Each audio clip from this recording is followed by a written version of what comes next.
Hello, it's Martin here. Just wanted to give you a summary of what we did last night, what we didn't manage to do as well, and give you a heads up for what you should be comfortable with, what will still be troublesome, and maybe something that you can do for next week, because we didn't really have time to cover that.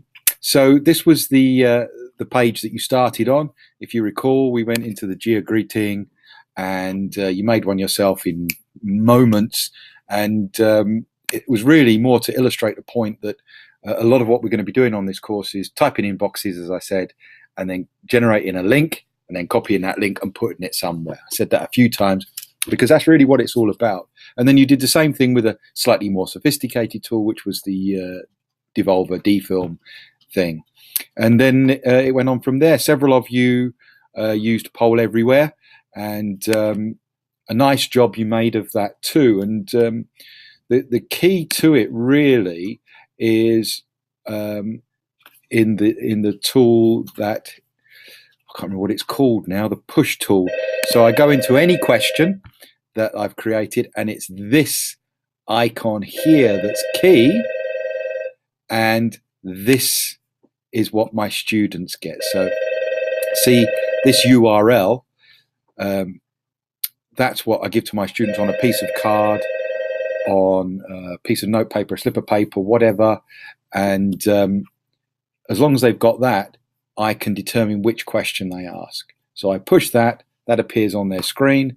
I then go back to my polls and ask another question, and then I push it again when I'm ready for them to answer it. And if I'm using a projector, all of my responses appear on my screen, and the students can see the responses there. And these are some of the things that you were posting last night.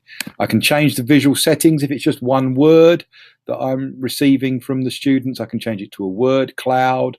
If it's if I just want a bit of color or something, or change the way that it looks and feels, I can fiddle around with the settings there. So all nice and useful, I hope, and something that you can be playing with. Many of you followed this link here, and that's the course blog, and I would like you to have a look at that between now and next week. If you go into that, all you need to remember to always get to the course materials is that ET and LX3.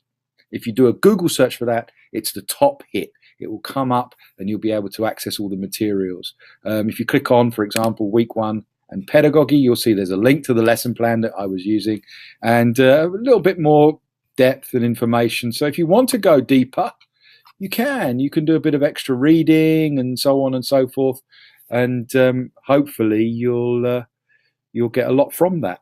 But that's all optional. It's, you know, it's, I know everyone's so busy. It's how far you need to go. The main thing that we did.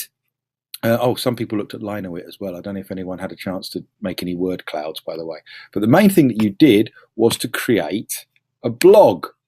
And we did have to rush it at the end there a little bit, because the system let us down a teeny little bit, but that's okay. So I'm just going to run through a few of those things again, some of those skills, just so that you've got something on record, and you can practice and know that you can come back to this if need be. So I'm just going to create a blog, a new one. Remember, each time you want to put something online, you create a new post within a blog. But if you want a whole new website, a whole new area, that's when you create a new blog. And this is the thing we couldn't do on the student machines yesterday, but you should be fine doing it from your desk. So I'm just going to create a sample blog here, and then try and come up with a name that will be available. There you go, CNWL Martin. Choose a template and create a blog, and that's what we couldn't do for some reason yesterday. So this is my first management window. If I'm logged into Google and I come to the management window of Blogger, remember the app thing that I showed you? If I click on the name of my blog, it takes me into the specific blog management window. And from here, I can do all sorts of things. I can adjust the settings. change the name, edit the URL, all sorts of stuff, add authors so I can co-author a blog if I want. I can change the template, fiddle with some of these, even customize it, put my own picture behind, all sorts of stuff. And the thing that I showed you right at the end of the session, looking at the layout, adding gadgets, putting the video bar in, a poll, a quote, so many things that you can do. But that's all, again, that's all extra stuff that you discover over time. But if you're really keen, really enthusiastic, you might want to do that. The other stuff here is sort of statistical and pushing onto social media, and you don't need to worry about that too much at the moment. What's really important is you know how to post. So you click New Post to do that, and you have to remember to give it a title. So I'm going to call this, give it a title, which is kind of nice and meta. And typing is the main thing you will do, I guess. But you will also want to put in a link. You may also want to insert an image. You may also want to put in a video.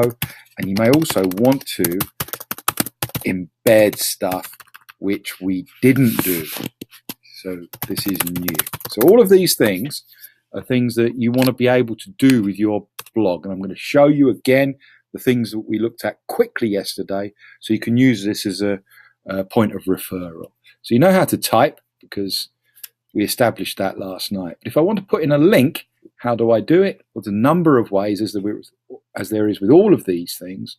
But let's say I want to link to this page on Pinterest. I go to the link that I want and I copy it.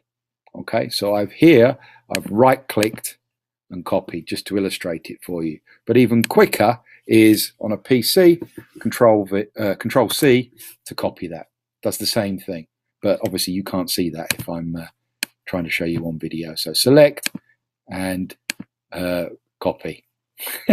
And now if I go back to my blog post, wherever that is, there you go, and select the text.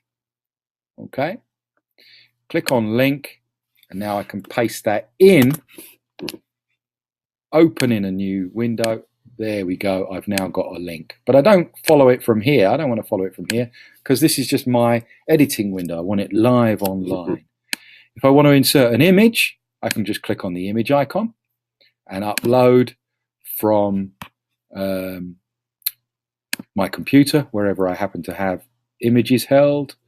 Let's see if I've got anything nice here. Oh, here's one. Let's see. There's a couple of my colleagues. I'll put that one in.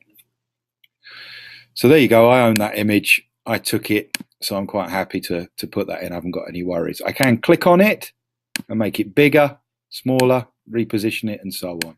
With a video, I can click on the video icon. The easiest thing to do is to click on the YouTube link and search YouTube. So I'm going to search for my name and see what comes up. Oh, look, there's a video with me in it. I'm not sure that's the most interesting one I could be inserting, but there you go. So there's one way of inserting a video. And then the final thing, embedding stuff. That's when you make one website look like it's in your website, and you have to have an embed code in order to do that. So here I am on Vocaroo. I'm just going to do a quick recording. If I go back to Vocaroo. So I'm going to use this tool to make a quick recording. Okay. So 1, 2, 3, I'm recording something. Here it is. Thank you very much. I'm going to stop that recording. And now I'm very happy to see that there's an embed option. So I click on that, and this horrible, horrible looking gobbledygook here, I don't have to know what it means. I just have to be able to copy it. Okay. So I copy that, go back to my blog. Now, if I paste it here in the blog, it's just going to look like gobbledygook. I don't want that at all, so I'm going to delete that. But it's code. It's HTML code, in fact. I can tell that because of the triangular brackets either side. If I go into this window here and paste it in, look what happens when you go back to the compose window. There you go. It's put something in. And if I now publish that, and I can edit it if I want, view, share, delete, whatever, but view my blog, there we go. There's the image. See that? There's the video. And this is that recording that I just made. Okay. So 1, 2, 3, I'm recording something. Here it is. Thank you very much. See? So that's an embedded thing. And you can do that with YouTube or other video sites, with Quizlet, with BlendSpace, with a whole bunch of other tools we haven't looked at yet. Linoit will work. Padlet works. So much stuff works. Very exciting. And of course, if you've got an embed code, you can use that in Moodle as well. So you shouldn't forget that if you're a big Moodle user. Notice how this image is poking over the edge a little bit. Well, I can do two things. I can come back here and edit the image by clicking on it and making it smaller like that. Or that's very big. Or I can go to the HTML window and have a look at the image code and adjust it in here. See, it's 640 there. I can adjust that to 600, come back to compose, and now it's the perfect size. But you don't need to be able to fiddle with the code, because you can just use the insert things there. Or it still needs to be a teeny bit smaller. But you get the idea. So that's how to blog post, and that's what we did in the class. If you're okay with the DFilm, you're okay with the poll everywhere, and if you got started on the blogging, that's great. We'll reinforce that, revisit it in the next session, and hopefully it'll be okay. In the meantime, I do have some homework for you. It's on the lesson plan, and there it is. I'd like you to click on that link, and it will take you to a web quest. A web quest is a place online where the teacher establishes good places to go for information and provides links which you follow and then answer the questions on.